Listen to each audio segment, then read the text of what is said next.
Okay? That's it. Just as I was right when I told you that people, once they see how violent and scary and incredibly cruel Trump's deportation policies are, they'll quickly say, oh, I don't want this. I didn't think this was going to happen. And that's literally unfolding in front of your eyes right now. Trust me when I say that the average American does not have this level of appetite for this level of...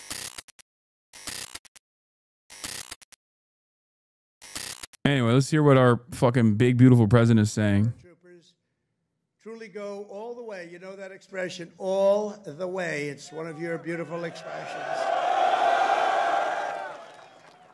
As President of the United States, let me express my undying gratitude to our nation for every soldier here today, for every veteran and their families, those incredible families that are with us and all across America, and for every patriot who has worn the uniform over 250 years. Can you imagine that?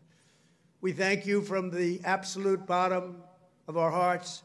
Few places loom larger in Army lore than where we are gathered today. The one and only Fort Bragg. The one and only Fort Bragg. Fort Rape. But remember, it was only that little brief moment that it wasn't called Fort Bragg. It was by the Biden administration, not Trump. I had nothing to do with it. Fort Bragg is heinous. We said, you know, I came here numerous times, and everybody, they kept saying Fort Bragg, Fort Bragg. I said, you know, it's not the name, but then I was making a speech. I said, what do you think I should call this place? Call it Fort Bragg. I said, Fort Bragg, how you doing? We won a lot of battles from this place, and that's the way it is. It wasn't even close. When Pete and some of the generals came to see me, I said, not even close, not even close. This is the home of the Green Berets, the Sky Dragons, and the all-American 82nd Airborne. We know what 82nd Airborne Division. This is where the GIs who won the Second World War learned to pack their parachutes and push howitzers and go right into those C-47s with lots of arms and push them right out those big, beautiful doors and wield their bayonets and pry the enemy from the hedgerows of the French countryside. France needed us badly. We were there. A lot of people needed us badly. They still do, maybe worse than ever. Yes, Fort Bragg is the one that Seth Harp writes about. It's where like a lot of the JSOC stuff happens. Held strong at Bastogne. It was here the mighty paratroopers earned their wings before they rained down death from above to liberate Sicily, Normandy, and even the Netherlands. That's right. We saved the Netherlands. Every inch of this base is steeped in the legacy of those warriors who have said with pride, sir, I trained at Fort Bragg, sir. That was pretty cool. And that is why we restored the historic name of this very, very special place. I don't know if it could be the same place. Fort Bragg is in, that's the name. And Fort Bragg, it shall always remain. That's never going to be happening again.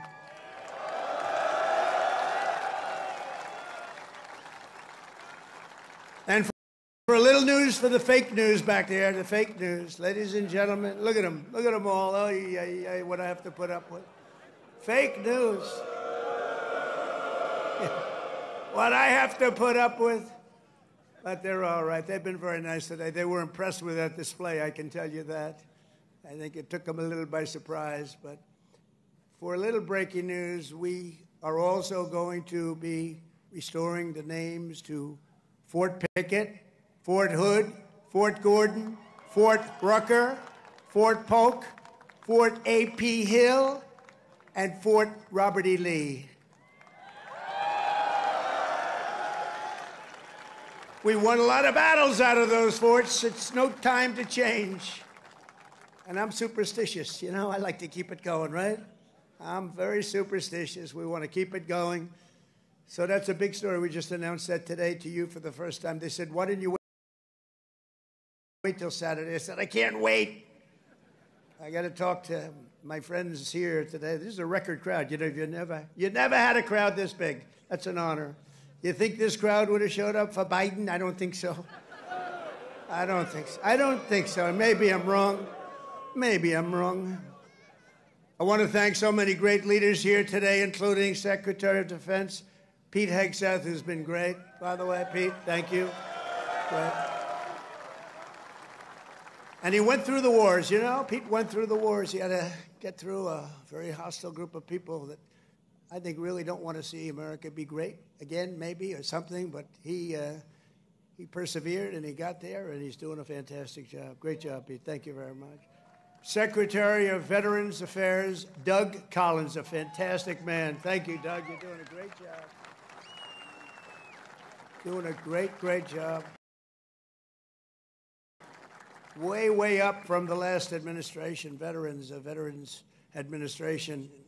It's way up. People are happy. They weren't happy a couple of years ago. They were really happy 5 years ago. But it went downhill from there. We did so much. We got you medical. If you had to wait, if you had to delay at all, you go out to see a private doctor. We pay the bill. You take care of it. You don't wait for 6 months and end up getting very sick on something that could have been done. I know that this is like a completely lost point, but I'm thinking about like active military members cheering on or booing like a former president when it's like a Democrat on that podium. Like, can you imagine Obama sitting up there and being like, George W. Bush was a fucking loser? And then everyone's like, yeah. Like, I feel like if that were to have happened, or even if it was like Joe Brandon that did such things, like, I can't comprehend the unimaginable nukes that would be exploding in right-wing media. Like, that's it. They're declaring us enemies of the state. Like, Biden literally said the lightest things about a hyper-specific group of individuals within the Republican Party while still maintaining the attitude that, like, a lot of Republican voters are normal. We want normal Republican voters, but, like, there are some that's getting a little crazy, like you did January 6th. And everyone was like, this is crazy. This is madness. They want to kill all of us. They want to kill all of us. They want to kill every single Republican. They want to come into the suburbs and shoot us dead like fucking the Khmer Rouge, okay? They want to put us in a pile. Meanwhile, this motherfucker's like, Biden was old. He sucked. He was an asshole. And the fucking troops are like, yeah, Mr. President. Like, this is crazy. Have you heard of the place? No, it's not. Don't. Oh my God. It's not insane how right wing everything is. Not everything is right wing. Dude, you will see with your own two eyes come, October of this year. Okay. It is the idea that like woke is dead. The idea that like people aren't woke or, the country is incredibly right wing is manufactured. This is a manufactured narrative. It's because we spend so much time on Twitter. We spend so much time on social media. We spend so much time looking at media narratives, and the media narratives are dominated by a strong authoritarian right-wing party that is constantly cutting reactionary propaganda with no liberal opposition. Okay? That's it. Just as I was right when I told you that people, once they see how violent and scary and incredibly cruel Trump's deportation policies are, they'll quickly say, oh, I don't want this. I didn't think this was going to happen. And that's literally unfolding in front of your eyes right now. Trust me when I say that the average American does not have this level of appetite for this level of death and destruction. This man is trying to collapse civil society with authoritarian strong arm measures. And he's doing so while simultaneously the media in tow is saying, yeah, these protests are violent, without actually recognizing why the protests are happening, or without actually recognizing that the institutions that drive said violence are usually institutions that are tasked with defending, like the police. Do you understand? If you constantly look at this stuff and actually allow the convictions of the right and the carefully crafted, domineering narratives of the right to take over, and also then turn around and capitulate the right-wing framing in an effort to like find the reasonable middle. Instead of trying to push the middle ground to your fucking side, you will always lose. This is at the heart of liberalism. This is the biggest problem with the Democratic Party. This is, if there's one thing that I get actively angry about with regular frequency, the most common point of resentment from my end towards the Democratic Party is this. Liberals constantly allow the Republicans to flood the market with insane fucking takes, with no counterbalance, with no counter narratives, with no countermeasures whatsoever. And then that discourse moves people into adopting reactionary frameworks, even if they don't recognize how that right-wing legislative agenda, when it bears itself out, is going to look horrible when it's going to come to their neighborhood. Only until it comes to their neighborhood do they, only after it comes to their neighborhood do they recognize that this is actually cruel and unusual. You in this community realize this. You have to realize this. If you're a liberal and you're watching me right now, you have to recognize this.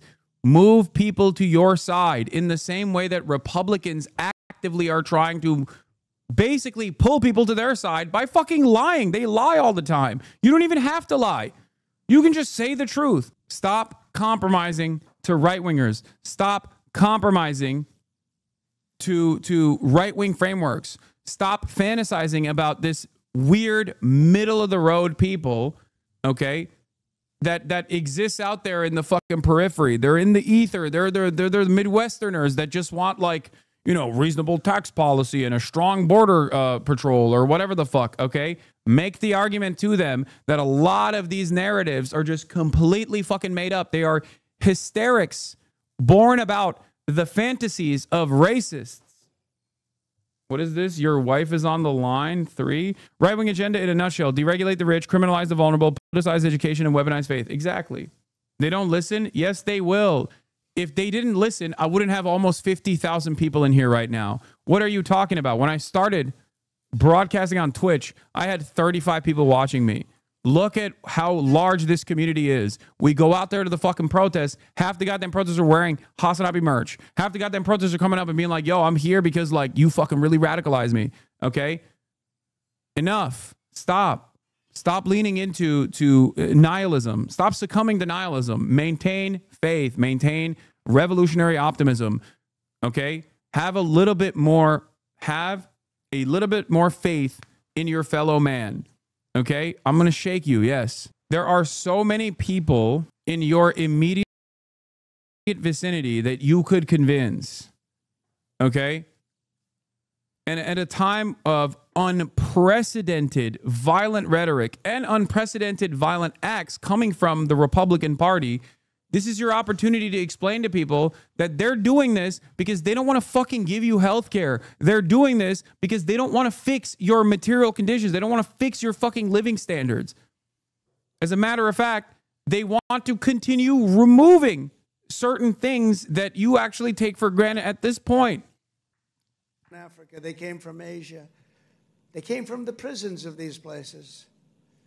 They were put into the United States and allowed to stay here because we had a grossly unfit president. How many ups and downs has this community experienced, especially post October 7? And they allowed these people to stay. If I were to turn around and reframe my... You know what he was? He wasn't a radical. If I were to turn around... He never dreamt about open and borders. Change my discourse, change my opinions to suit the interests of this, like, fantastical middle ground.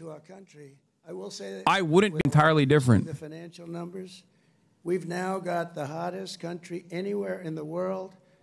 And 6 months ago, it was the coldest country. We're being laughed at all over the world. I was in Saudi Arabia, Qatar, UAE. We brought back $5.1 trillion into our country, and all 3 leaders, they're great leaders, all 3 said, you know, you are presiding over the hottest country anywhere in the world. And they said the exact same thing. They said 6 months ago, it was the coldest country. I'll tell you, it changed on a date. You know what November 5th was? It was the election of a president that loves you. And that's when it all changed. That's when it all changed. Within the span of a few decades, Los Angeles has gone from being one of the cleanest, safest, and most beautiful cities on earth to being a trash heap with entire neighborhoods under the control of transnational gangs and criminal networks. It's horrible what's happened so quickly. As the entire world can now see, uncontrolled migration leads to chaos, dysfunction, and disorder. And you know what? They have it in Europe, too. It's happening in many of the countries of Europe. They don't like it when I say it, but I'll say it loudly and clearly. They better do something before it's too late. Very simply, we will liberate Los Angeles and make it free, clean, and safe again. It's happening very quickly. The one big, beautiful bill, you've heard about it. We call it the one big, I was on one of the television shows, I think Deface the Nation. Ladies and gentlemen, Deface the Nation. It's actually called Face the Nation for those of you that are smart enough not to know, because you're better off not knowing. But I was on one of the shows, and I said, we got to get a great bill. They said, would you like it to be one bill, or would you like it to be 7 or 8 bills? They said, I want one big, beautiful bill. And the Republican Party liked that statement. They call it one big, beautiful bill, so that's good. And that's what it is. It's great. And it's currently before Congress. It provides all necessary funding for ICE, for Border Patrol, and for the Department of Defense. And I told you at a level that we've never had before, over $1 trillion. We better get that bill approved. Otherwise, your helicopters and your planes and your equipment's going to start to look a little bit old, General. You better push your favorite congressman, push these 2 senators. I think they're in good shape, however. But we got to get it approved. And those congressmen by you are all 100%. I don't even have to talk to them. They've been so great. So I want to sign this into law immediately. And with the signing, so many great things will happen to our country. No tax on tips. What really kills me about this is because of Trump, we have soldiers like those behind him who have to be on food assistance because they do not get paid enough, or if they're given food at base, they have to live in moldy-ass rundown barracks, and they're fucking clapping for this asshole. I mean, yeah, don't get me started on what I think about the military anyway. Listen, I think in a perfect universe, they would not be working to, especially at Fort Bragg, working to actively do JSOC operations to fucking do drug runs or whatever, but instead to like build bridges and shit, you know? Millions and it is a jobs program at the end of the day. Throughout America by 2,750 to 525. That's what I call. What is this? A big number. But this is a mandate from the people to restore the sovereign borders of the United States. Hasan's response, I'm doing something, sure, but also streaming it. Meanwhile, Twitch cashes out on both. Protest footage and reaction drama. Capitalism wins again. Brother, do you think I'm filming the protests because I'm cashing out on the protests? Do you think that's what's going on? Don't you think it'd be just easier for me to sit at home and watch other people's footage instead, as is what most streamers are doing right now? There's a very specific reason why I go to these protests, and I've described it before.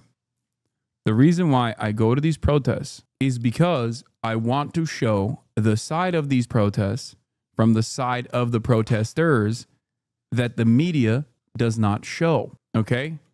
It's that simple. That's the reason. That's the reason. They said, we're going to run again, and if I win, which I hope. The other reason is because I want others to go out there as well. But we did. And show up in numbers. Millions and millions of votes. So beautiful to watch. That was such a beautiful. 9:02 in the evening. They said, ladies and gentlemen, Donald Trump is projected to be the winner. I said, well,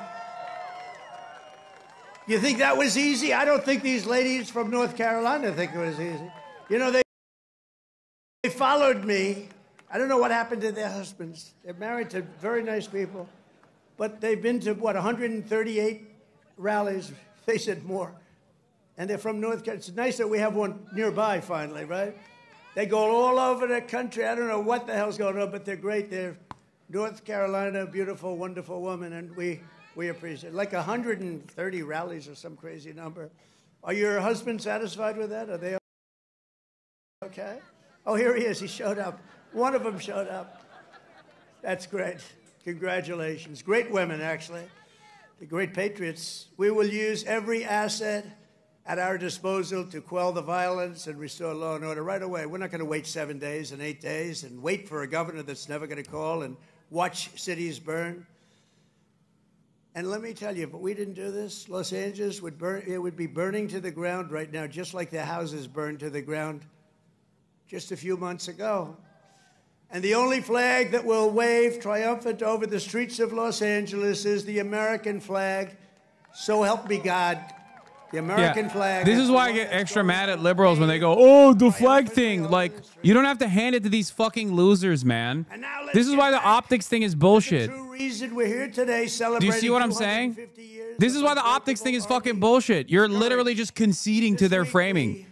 Instead of being like, who gives a fuck what flag they're waving, dude? Yeah, they're Mexican Americans. That's the beauty of America, okay? Do you like tacos? That's how important it is. Do you like burritos? When the Continental Shut the fuck up. created the Army and appointed its first commander, named happened to be George Washington. Has anybody heard of him? George Washington. Are you okay, darling? Are you all right? Also, obviously, the notion of like the city being burned down is also ridiculous. I'm here, okay? Ain't no burns happening. Thank you very much. These are great people. They've been waiting here a long time, General, so, you know, we want to give them all the time they need, right? Thank you very much.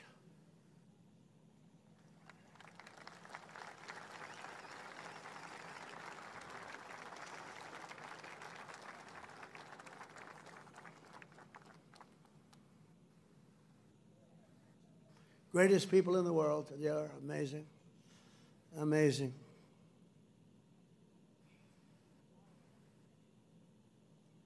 Oh. Thank you very much. Thank you.